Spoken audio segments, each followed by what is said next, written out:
fez parte do prêmio que recebi da Biblioteca Pública do Espírito Santo como um dos vencedores da quarentena literária, o segundo romance de Daniel Suet, Depois que o Sol se Põe, publicado pela editora Cousa e pela editora Patois. Daniel também é ator e músico e faz parte da banda de rock Estado de Sítio. O tema do romance é a velhice e a morte, com todas as implicações que esses dois conceitos acarretam presentes no imaginário de nossa cultura, tais como a solidão, o desânimo, a perda da vontade de viver e da memória, debilidades diversas e, sobretudo, a dependência dos outros. Os personagens vivem ou passam o resto de seus dias em um asilo com o nome sugestivo de Recanto dos Deuses ou Morada do Envelhecimento, uma espécie de limbo ou de antessala da morte, semelhante talvez a uma creche ou um jardim da infância às avessas.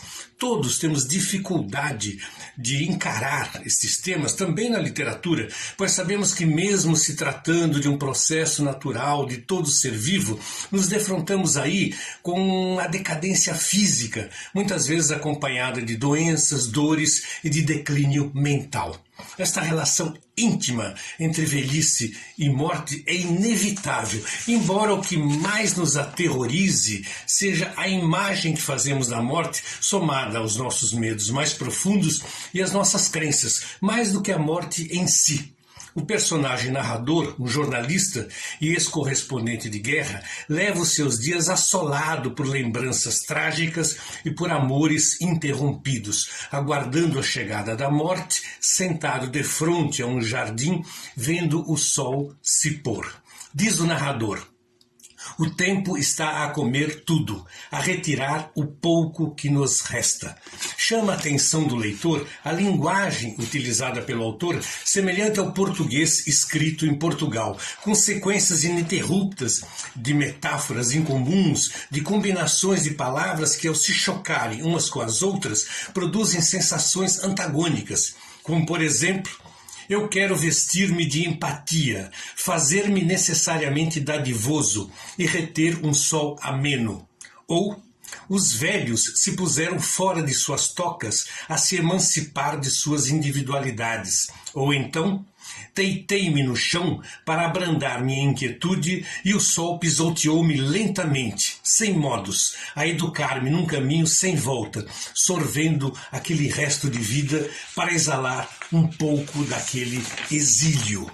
Vivemos hoje uma época de culto ao corpo, de uma obsessão por eternizar a juventude através de cosméticos, intervenções cirúrgicas e medicamentos diversos que podem levar à alienação de si mesmo, tal como o personagem de O Retrato de Dorian Gray, de Oscar Wilde, com consequências trágicas. Do mesmo modo que Fausto do Goethe fez um pacto com o diabo em troca do amor, em troca da beleza e da juventude eterna. Como se a boa aparência fosse o sinal maior de bem-estar e de felicidade. Apesar de jovem, o autor alinhava as inúmeras histórias em capítulos curtos com muita perspicácia e muita sensibilidade, levando o leitor a refletir sobre aquilo que nos mantém vivos e que dá sentido à vida.